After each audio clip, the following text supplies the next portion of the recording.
நம்ம எல்லாருக்குமே பயம்னா என்ன? அது ஒரு தவிர்க்க வேண்டிய விஷயம் இல்லையா?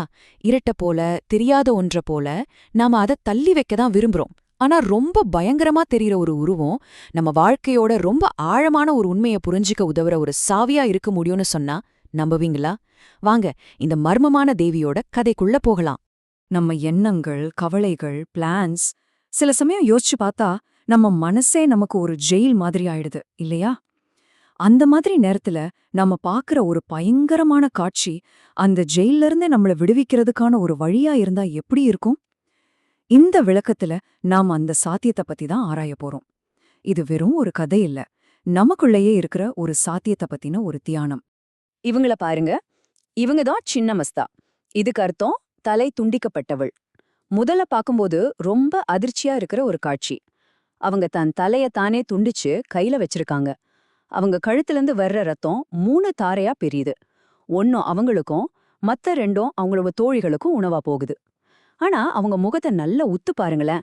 அங்க வலியோ வேதனையோ துளிக்கூட இல்ல. அதுக்கு பதிலா ஒரு பேரானந்தம், ஒரு விடுதலை உணர்ச்சி தெரியுது. இது என்ன ஒரு முரண்பாடு? இந்த முரண்பாட்டை தான் கணபதி முனி ரொம்ப அழகா சொல்றாரு. தோற்றத்துல பயங்கரமா இருந்தாலும் அவள் அமைதியை தருபவள். இங்க நாம பாக்குறது ஒரு வன்முறையோட சின்னம் இல்ல. அதுக்கு பதிலா இது கருணை, ஆனந்தத்தோட ஒரு தீவிரமான வெளிப்பாடு. எப்படி ஒரு பயங்கரமான செயல் அமைதிக்கு வழிவகுக்க முடியும்? எப்படி ஒரு தியாகம் நம்ம சக்தியை இன்னும் அதிகமாக்கும்? இதுதான் நம்ம தேட போற மர்மம். இந்த உருவம் வெறும் ஒரு கடவுளோட கதை மட்டும் இல்ல. அது நம்மள பத்தியே சில ஆழமான கேள்விகளை நமக்கே கேட்க வைக்குது. நம்மள டிஃபைன் பண்ணுதுன்னு நாம நம்புற இந்த மனசு இல்லாம போயிட்டா நாம யாரு? உடலை விட்டு பிரிஞ்ச ஒரு பார்வை எதை பாக்கும்? இப்படிப்பட்ட ஒரு தியாகத்துல கூட சுதந்திரத்தை பாக்குற அந்த பிரக்ஞை ஏது? இது வெளியில எங்கேயோ தேர்றதில்ல, நமக்குள்ள நாம செய்யற ஒரு ஆழமான பயணம். சரி, ஆயிரக்கணக்கான வருஷத்துக்கு முன்னாடி இருந்த இந்த சின்னம் இன்னைக்கு இருக்கிற இந்த அவசர உலகத்துல நமக்கு எப்படி உதவும்? நாம அப்பப்போ சொல்றோமே, ஐயோ தலையே வெடிச்சிடும் போல இருக்குன்னு. அந்த ஒரு நொடிக்கும் இந்த தலை துண்டிக்கப்பட்ட தேவியோட உருவத்துக்கும் ஒரு ஆச்சரியமான ரொம்ப ஆழமான தொடர்பு இருக்கு. நம்மள நிறைய பேர் இந்த உலகத்தை எங்க இருந்து அனுபவிக்கிறோம்? நம்ம கண்ணுக்கு பின்னாடி இருக்கிற ஒரு சின்ன இடத்துல இருந்து தானே. நமக்குள்ள ஒரு வாய்ஸ் ஓயாம பேசிட்டே இருக்கு இல்லையா? இது சரி, அது தப்பு, இதை செய்யணும், அதை செய்யக்கூடாதுன்னு. அந்த குரலை தான் சிந்தனையாலான மனம்னு சொல்றோம். தத்துவவாதிகள் இந்த ஓயாத பேச்சுக்கு ஒரு பேர் வச்சிருக்காங்க. நான் இந்த உடல்ங்கிற எண்ணம். அதாவது நான் இன்னார், இது என் பேரு, இது என் கதை, இது என் உடம்புன்னு அது ஒரு செகண்ட் கூட ரெஸ்ட் எடுக்காம நமக்குள்ள சொல்லிட்டே இருக்கு. சின்ன மஸ்தாவோட தத்துவம் இந்த ஓயாத பேச்சை தாண்டி உண்மையான அமைதியை கண்டுபிடிக்கிறத பத்தி தான் பேசுது. ஒரு நிமிஷம் யோசிச்சு பாருங்களேன்.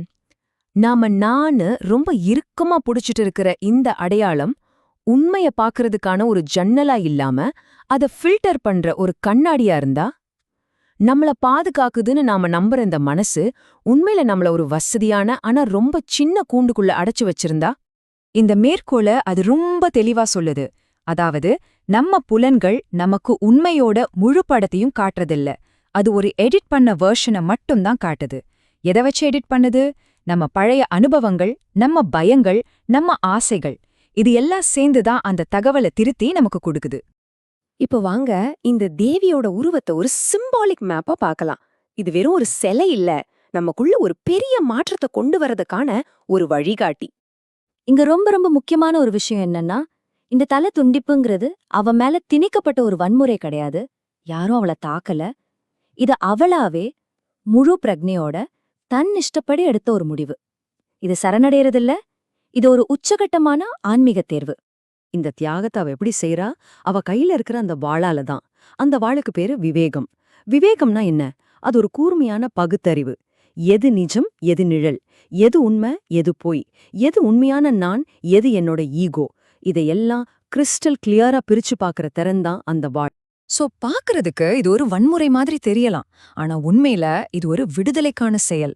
இது ஒரு முடிவு மாதிரி தெரியலாம். ஆனா இது ஒரு புது எல்லையில்லாத வாழ்க்கையோட ஆரம்பம்.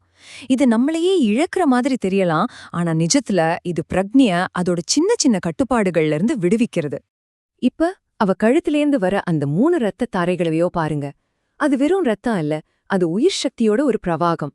சென்டர்ல போற தாரை அவளோட துண்டிக்கப்பட்ட தலைக்கே போகுது. இதுக்கு என்ன அர்த்தம்னா, பிரக்ஞை இயங்கறதுக்கு உடல் ஒரு கருவிதான், அது உடலை தாண்டியும் இருக்கும். மத்த 2 தாரைகளும் அவளோட தோழிகளுக்கு போகுது. யோக விஞ்ஞானத்துல இத இடா பிங்களான்னு சொல்ற சந்திர சூரிய ஆற்றல் ஓட்டங்களா பாக்குறாங்க. இந்த தியாகம் அந்த சக்திகளை சமநிலைப்படுத்தி ஒரு புது நிலைக்கு கொண்டு போகுது. யோக விஞ்ஞானப்படி இந்த செயல் நமக்குள்ள தூங்கிட்டு இருக்கிற சுஷும்னாங்கிற மைய ஆன்மீக ஆற்றல் பாதைய திறந்து விடுதான். இதனால என்னாகும்னா நம்மள எண்ணங்களுக்கும் உணர்ச்சிகளுக்கும் கட்டி போடுற சிக்கலான முடிச்சுகள் எல்லாம் அவிழ்ந்து நம்ம முழு ஆற்றலும் மேல் நோக்கி பாய ஆரம்பிக்குது. இதுவரைக்கும் நாம தேவியோட உருவத்தை, அதாவது கதைய பார்த்தோம். இப்ப அந்த கதைக்குள்ள ஒளிஞ்சிருக்கிற அருவமான தத்துவங்களை பார்க்கலாம். உருவத்திலிருந்து சாராம்சத்துக்கு போலாம் வாங்க. இந்த ஸ்லைட்ல பாருங்க, தேவியோட உருவத்துல இருந்து அவளோட யந்திரத்துக்கு மாறுறோம். யந்திரம்னா என்ன? அது ஒரு ஜியாமெட்ரிக் டிசைன். இத அதே சக்திய எந்த கதையும் உருவமும் இல்லாம அதோட தூய பிரபஞ்ச வடிவத்துல காட்டுது. இது ஒரு கவிதையிலிருந்து ஒரு மேத்தமேட்டிக்கல் ஈக்குவேஷனுக்கு போற மாதிரி. ரெண்டுமே ஒரே உண்மையை தான் சொல்லுது. சின்ன மஸ்தா குறிக்கிற இந்த உச்சபட்ச நிலைதான் உன்மனம், அதாவது மனமற்ற நிலை. இது சுயநினைவில்லாத தூக்க நிலை இல்ல, அதுக்கு நேர்மாறா இது ஒரு தீவிரமான விழிப்புணர்வு நிலை. இந்த நிலையில நாம பிரசன்ட் மொமெண்ட்ல அந்த அளவுக்கு முழுமையா இருப்போம். நம்ம மனசோட வர்ணனைகளும் கமெண்ட்ரியும் தேவையே இல்லாம போடும். இந்த ஒப்பீடு இது ரொம்ப அழகா விளக்குது. நம்மளோட சாதாரண பார்வை இருக்கு இல்லையா, அது ஒரு மறைமுக பார்வை.